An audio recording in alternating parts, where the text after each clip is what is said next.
요즘에 대부분 목사들은 가운을 입지 않고 예배를 드립니다. 소위 성의라고 불렸던 그 가운은 처음에는 주로 검은색이었습니다. 근데 그 이유가 두 가지가 있다고 하죠. 첫 번째로는 하나님께 봉사하기 위해서 자신을 죽인다라고 하는 의미가 들어있고요. 또 하나는 하나님 앞에서 자신은 철저히 감추겠다라고 하는 뜻에서 이렇게 길게 내려뜨린 옷을 입었다고 하죠. 점점 이제 목사가 그 예복을 입지 않게 된 이유는 홀로 이제 이렇게 거룩해 보이는 그런 단상에서 이렇게 좀 높이 서 있는 것 같이 보이는 이런 것이 권위주의적인 그런 경직성을 교회에 가져와서 회중과 목사 사이에 이렇게 구분을 지을 수 있다라고 하는, 즉 다시 말해서 교회 안에 계층을 형성할 수 있다라고 하는 우려 때문에 점점 입지 않게 되었습니다. 물론 형식을 갖추는 것이 내용을 굉장히 풍부하게 하기는 합니다. 특별히 우리가 가장 형식을 잘 갖춘다고 하면 장례식이라고 볼 수 있습니다. 돌아가신 분에 대한 예의, 그리고 또 살아있는 가족에게 대한 정중함을 표시하기 위해서 이제 많은 형식을 갖추기는 하죠. 그럼에도 이제 장례식에서조차 점점 살아있는 사람의 체면 위주로 예식이 진행되는 경우가 좀 많죠. 그런 것처럼 목사들이 가운을 입지 않는다 하더라도 여전히 교회 안에 서열은 존재하고 또 쓸데없는 허례허식도 많이 있다는 것을 부정하기는 어렵습니다. 특정한 어떤 기능이 없는데 무언가 상징물 또는 장식물들을 많이 사용하면 사용할수록 본질은 가려지기가 십상이죠. 이것은 유럽의 중세 교회들에게서도 볼 수 있습니다. 여행을 가서 보시면 알지만 그 교회들의 그 위용은 참 엄청납니다. 그렇지만 그 안에서 마땅히 품고 있어야 할 신앙의 모습은 지금 현재는 거의 보이지 않습니다. 그렇게나 화려하고 근사했던 교회들이 지금은 전시용으로 그냥 남아 있지 않습니까? 그 웅장했던 중세의 교회들. 그러나 참 아이러니한 것이 그 중세 교회는 그렇게 위대했지만 그 시기를 암흑기라고 부른다는 데 있습니다. 이사야서에서 말씀하셨던 그 말씀을 떠올리지 않을 수가 없죠. 화 있을진저 만군의 여호와께서 내 귀에 말씀하시되 정령이 허다한 가옥이 황폐하리니 크고 아름다울지라도 거주할 자가 없을 것이다. 유럽의 교회가 빛을 잃었다는 말을 많이 듣습니다. 그렇다면 오늘날 한국의 교회는 어떨까? 라는 점이죠. 지금의 우리 현실에 예수께서 이 땅에 오신다면 과연 잘하고 있다라고 칭찬을 하실지, 아니면 그 유럽의 교회들 또는 오늘 본문에 나온 자들에게 하셨던 질책을 우리에게도 주실 것인지 못내 궁금합니다. 그리고 사실은 좀 조심스럽기도 합니다. 본문은 바리새인들과 유럽 교사 등 종교 지도자들을 책망하신 말씀의 내용입니다. 다시 말하자면 이제 굉장히 신앙을 잘 가지고 있다라고 확신하는 사람들을 향해서 주신 말씀인 거죠. 이스라엘은 그 자체로 신정국가입니다. 저들에게 하나님은 그저 공기 같은 존재입니다. 너무 마땅한 존재죠. 그러나 그들의 신앙에는 진심이 없었음을 예수님은 책망하셨고 질책하셨으며 고발하셨습니다. 왜냐하면 수많은 종교의식으로만 가득했지 그 마음에 진정함이 부족했고 또 사랑이 없었기 때문이라고 말씀하셨죠. 예수님 당시 이제 종교 집단들을 보자면 바리새, 사두개, 그리고 서기관들과 율법학자 등의 어떤 집단들을 볼 수 있는데 그들끼리도 경쟁도 있고 갈등도 있긴 했지만 그래도 그럭저럭 잘 살아가고 있었습니다. 그런데 예수께서 등장하신 거죠. 자신들이 보기에도 강력한 파워를 지닌 것 같이 보이는 예수님이었습니다. 이제 인정하기는 싫죠. 그렇지만 또 그렇다고 함부로 할 수도 없었던 존재가 바로 예수님이셨습니다. 그러던 어느 날 바리새인이 예수님을 식탁에 초대했습니다. 유대인들은 식사 전에 손을 씻는 전통이 있습니다. 근데 이것은 율법 규정이 아니고요. 바벨론 포로 이후에 장로들이 만들어 놓은 전통 중에 하나입니다. 그런데 이제 날이 갈수록 저들에게 율법보다 더 중요하게 여겨졌던 것이죠. 근데 이건 무엇이냐 하면 청결, 그리고 위생을 생각할 수 있게 하는 손을 씻는 것인데 실상은 청결이나 위생과는 상관이 없습니다. 그냥 식사 전에 굉장히 엄숙하게 행해지는 일종의 종교 의식이라고 볼 수 있습니다. 그 문헌을 좀 보니까 굉장히 이렇게 아주 엄숙하게 이루어지는 그런 거더라고요. 손을 이렇게 내밀고 한 사람이 손 위에 그 물을 이렇게 흘러 넘치게 하는 이런 의식들을 행하고 난 이후에 이제 식탁에 점잖게 앉아서 밥을 먹는 뭐 이런 일들을 하곤 했다는 거죠. 일종의 종교 예식이기 때문에 그게 없으면 식탁을 완전하게 여기지 않았는데 먹을 때마다 그런 과정을 행했던 거거든요. 그런데 이제 그렇게 막 엄숙함을 유지했던 그들이 볼 때 예수님은 그냥 앉아서 식사를 하시잖아요.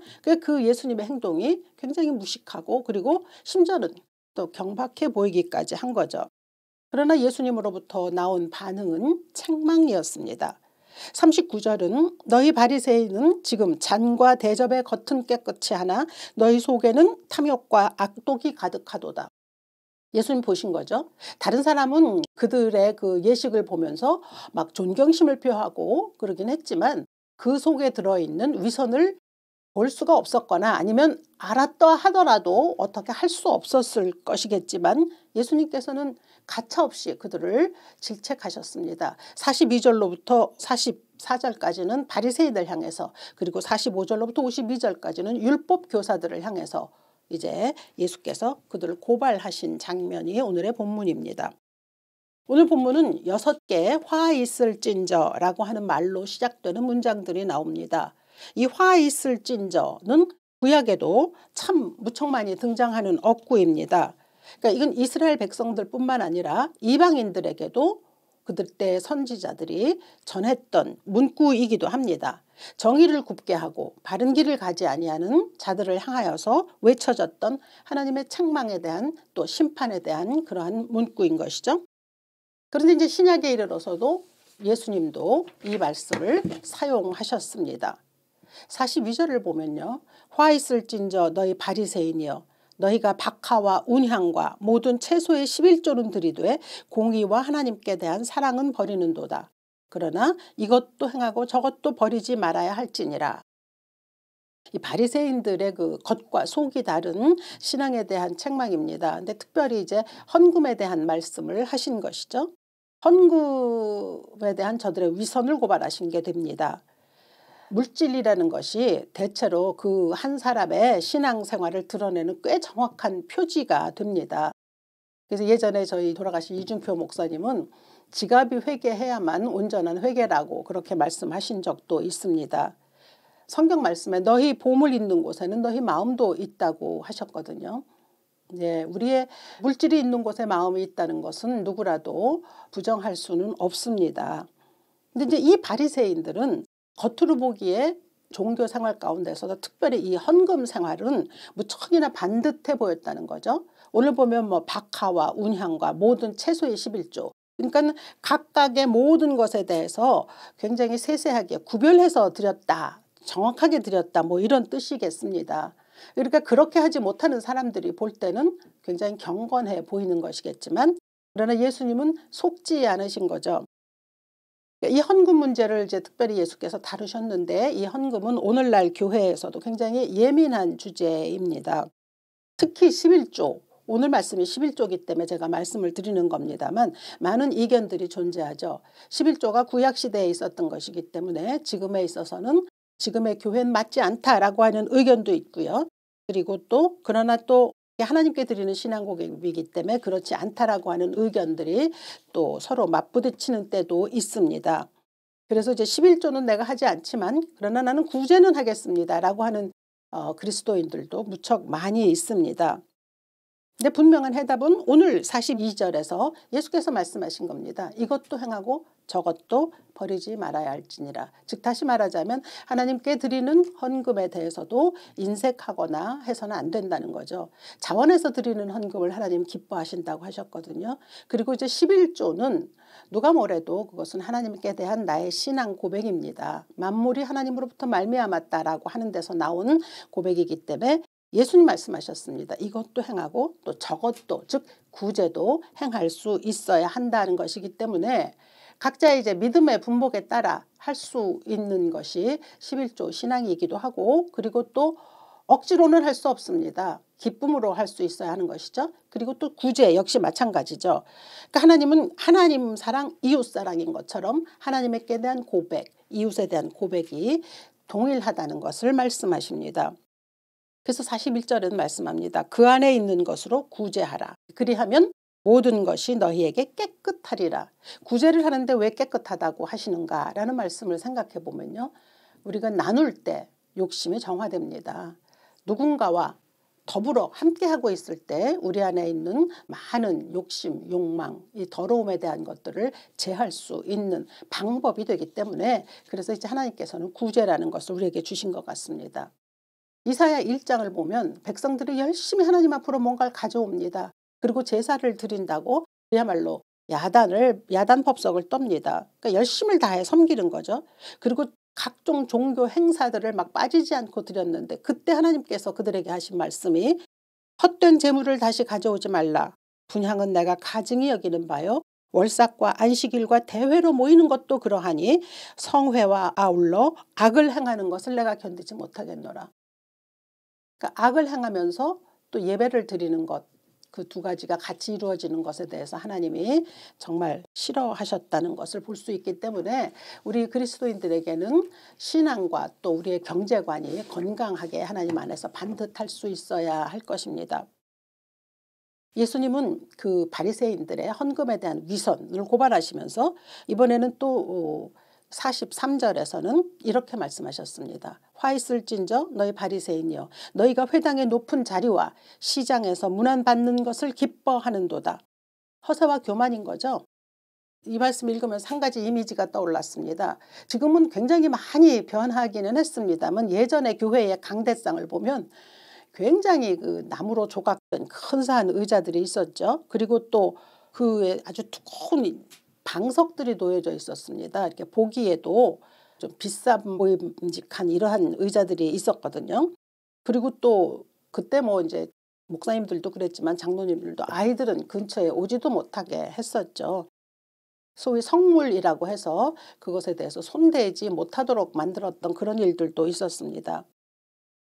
근데 이제 세상에서는 확실히 상석, 높은 자리가 존재하지 않습니까? 얼마 전에 뭐 트럼프에게 초대를 받았느니 못 받았느니, 뭐 그 안으로 들어갔느니 못 들어갔느니 이런 말들이 회자될 정도로 그 세상에서의 어떤 사람들로부터 초대를 받는 거, 그리고 또 높은 자리에 앉는 것이 사람들에게 꽤 관심거리가 됩니다. 근데 그건 사실은 곰곰이 정직하게 따져보면 일종의 허세입니다.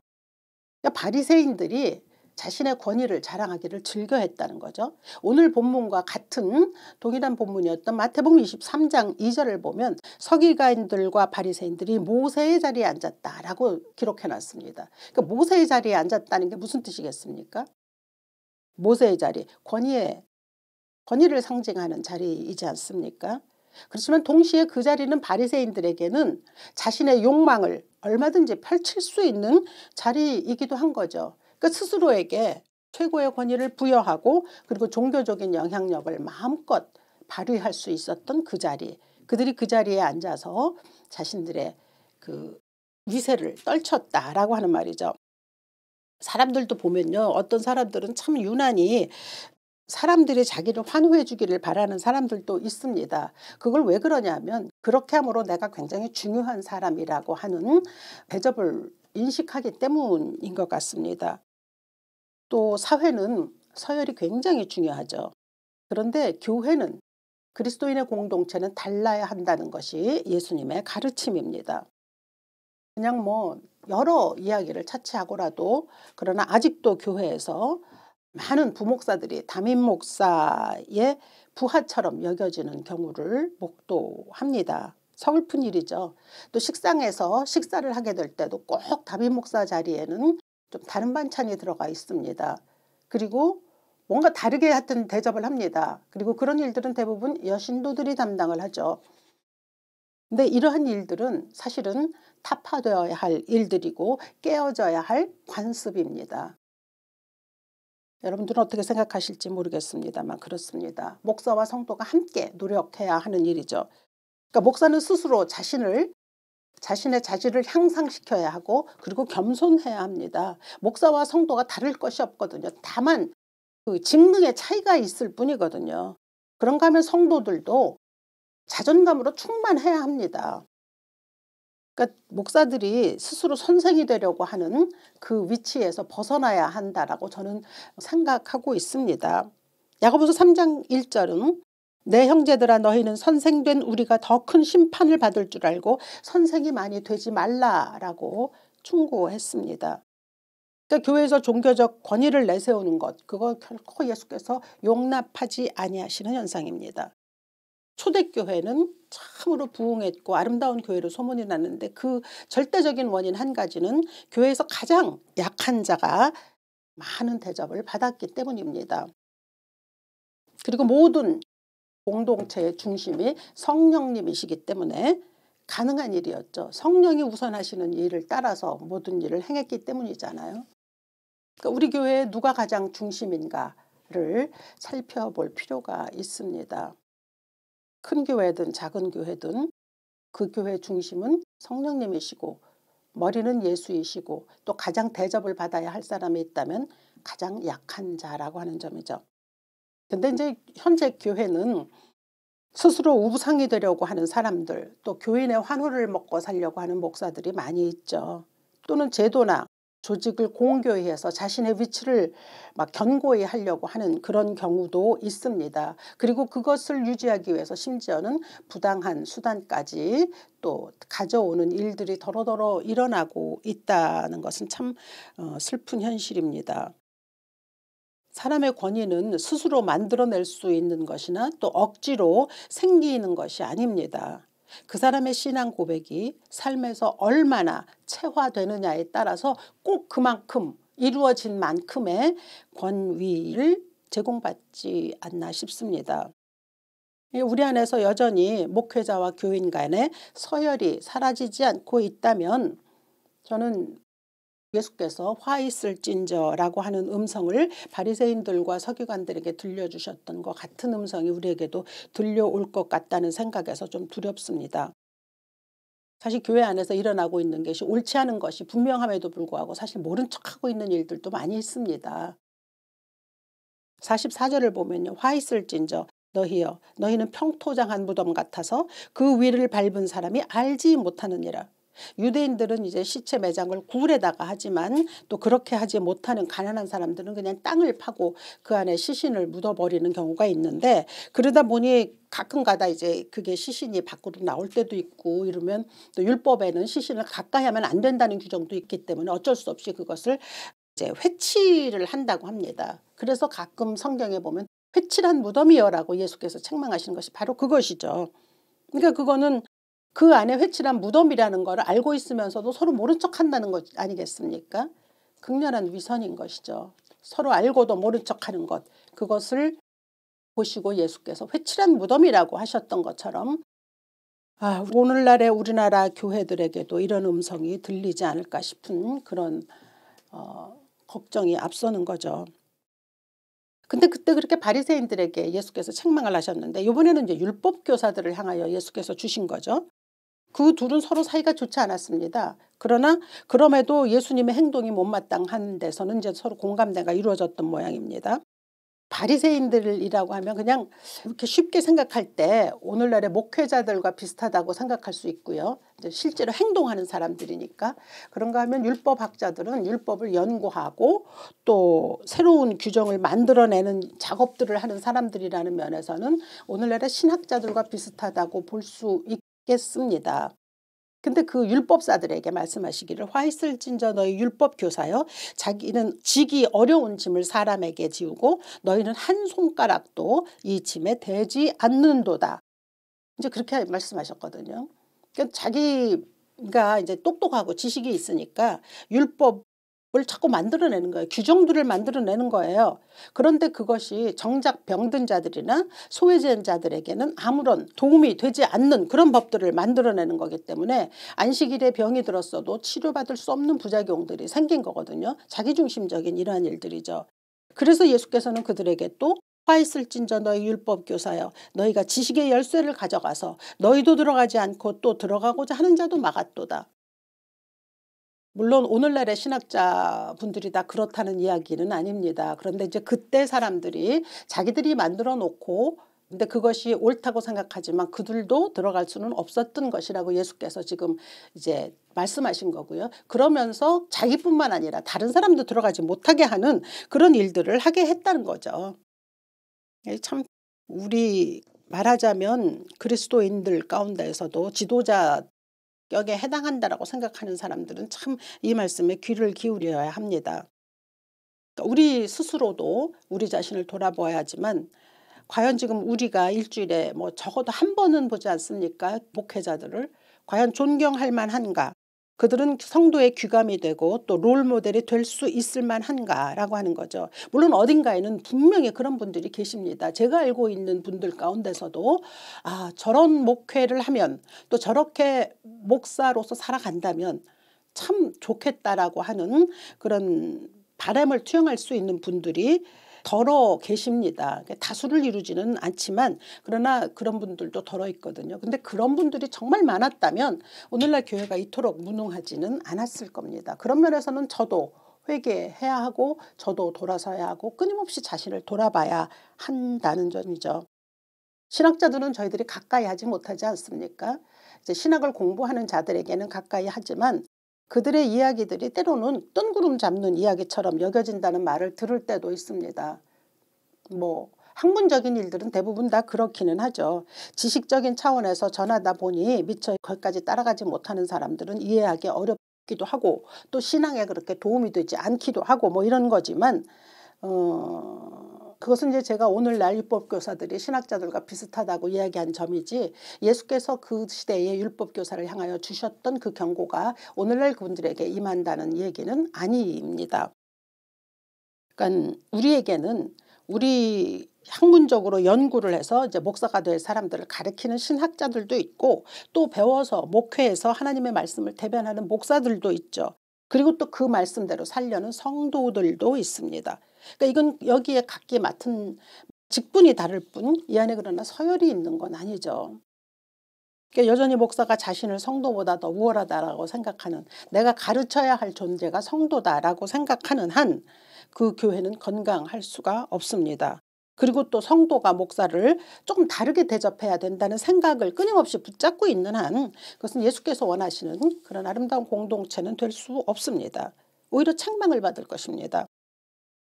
목사나 성도나 베드로가 말한 대로 우리는 다 왕 같은 제사장들입니다. 택하신 족속입니다. 거룩한 나라요. 그의 소유가 된 백성들입니다. 따라서 우리 모두에게는 베드로에게 주셨던 것 같은 똑같은 권세가 있습니다. 땅에서 매면 하늘에서도 매이고 땅에서 풀면 하늘에서도 풀릴 수 있는 그런 권세는 우리 모든 그리스도인들에게 동일하게 주어졌습니다. 그런 의미에서 이 땅에서 하늘을 경험할 수 있는 사람들이 우리들이고 그것을 다른 사람들에게도 동일하게 나누어 줄 수 있는 그런 사람들이어야 하는 것이죠. 근데 이제 이것을 잘못 받아들여서 내 것으로만 받아들인다든가 하는 편협함, 교만함, 이기적인 이런 것이 있다면 참 그것은 예수께서 원하시지 않을 뿐만 아니라 그것이 세상에서 흔하게 일어나고 있는 뭐 교만이나 또 이기심이나 체면이나 허영이나 뭐 위선이나 이런 것들과 이렇게 같이 묻혀져서 그런 것들이 우리의 삶에서 신앙이 그대로 드러난다라고 하면 화 있을진저라고 하는 이 예수님의 책망은 우리 모두에게 주어질 것입니다. 그게 목사에게만 또는 성도에게만 주어지는 거 아닙니다. 통일하게 모든 교회 공동체에게 주어집니다. 그러니까 교회 공동체는 책망을 받아도 함께 받고요. 칭찬을 받아도 함께 받습니다. 이 화 있을진저라는 말을 바리새인들과 서기관들과 율법교사들이 다 들었지만 돌이키지 못했습니다. 예수께서 말씀하시죠. 너희는 선지자들의 무덤을 만드는도다. 그들을 죽인 자도 너희 조상들인데 그들은 죽이고 너희는 무덤을 만들고 있다. 그러니까 역사가 진행됨에 따라 그렇게 많은 말씀들이 전해졌어도 여전히 같은 일이 되풀이되고 있다는 말씀입니다. 이게 굉장히 무서운 말씀 아닙니까? 그들은 죽이고 너희는 무덤을 만들고 있다. 조상들이 선지자들을 죽였는데 선지자들이 옳은 말을 했을 때 그들을 죽였거든요. 근데 지금의 그 시대에 또 믿는다라고 하는 신앙인이라고 하는 종교 지도자라고 하는 사람들이 똑같은 일을 답습하고 있다는 탄식을 보이신 거거든요. 그렇다고 하면 그것이 2000년이 지난 지금까지도 글쎄요 얼마나 달라졌을까라고 하는 점 때문에 우리는 각자가 좀 돌아보아야 합니다. 목사는 목사대로 교인은 교인대로 스스로를 좀 들여다봐야 하죠. 내 신앙생활에 미선은 없는가, 교만은 없는가, 허영과 거칠애는 없는가를 좀 꼼꼼히 살펴보아야 합니다. 사실 우리는 빛의 자녀거든요. 하나님께서 우리에게 양심을 주셨거든요. 그래서 웬만한 잘못에 대해서는 사실 압니다. 그냥 모른 척할 뿐입니다. 평토장한 무덤처럼 회칠한 무덤처럼 그냥 모른 척하고 지나가는 일이 참 많다는 것을 스스로에게 정직하게 고백해야 할 것입니다. 물질을 비롯한 모든 것에 대해서 여전히 인색한 마음을 가지고 있는 것도 주 앞에 회개해야 하고 또 세상 것에 대한 미련을 버리지 못하고 있는 것, 세상 사람들로부터 환호와 또 칭찬을 받으려고 하는 그 욕망에 대해서도 이제는 조금쯤 묻어야 할 그러한 시기입니다. 그렇게 하면 우리가 한 발짝으로 앞으로 나가지 못합니다. 예수께서 이때의 종교 지도자들을 향하여 주셨던 너희 예전 조상들과 다를 점이 하나도 없다라고 하신 것처럼 만약에 우리도 그대로 이 예수님의 말씀을 듣고 한 귀로 흘린다면 이때에 이 사람들과 우리와 다를 것이 없다라고 하는 것이죠. 살면서 그렇게 큰 욕심 부릴 필요 없다는 것을 이제 이 정도 나이가 되면 조금씩 깨닫기는 합니다. 그러나 그럼에도 불구하고 여전히 우리 안에 준동시키는 요동시키는 일들은 일어나고 있습니다. 그리고 다른 사람들과의 관계에 있어서도 이제는 좀 어느 정도 좀 초월했다 이렇게 생각함에도 불구하고 여전히 인정받고자 하는 욕구들이 순간순간 올라옵니다. 애면굴면 하지 말아야겠습니다. 그저 하나님께서 오늘 나를 보실 때 내 생각과 내 언어와 내 행동 그리고 나의 습관이 하나님 보실 때에 할만하다. 칭찬할 만하다 하실 것인가에 온통 집중하면서 아주 적은 것일지라도 소소하게 또 생각하고 묵상하고 살아가는 삶이면 충분하다 싶습니다. 화 있을 진저는 참 두려운 말입니다. 저주에 가까운 무서운 말씀이기도 합니다. 우리 모두에게는 이러한 말씀들이 주어지지 아니하고 대신에 잘했다 칭찬받는 그러한 성도들이 될 수 있기를 이 아침 주 예수 이름으로 축원합니다. 살아계신 아버지, 바리새인들과 율법교사들과 또 여러 서기관들의 행동을 보면 그들이 유난히 악해서라기보다는 인간의 가지고 있는 본성들이 특별하게 드러났던 것임을 봅니다. 그렇다면 우리 모두에게도 그러한 본성들은 있고 우리가 조심하지 않으면 우리도 그런 길로 빠질 수밖에 없다는 것을 알고 있습니다.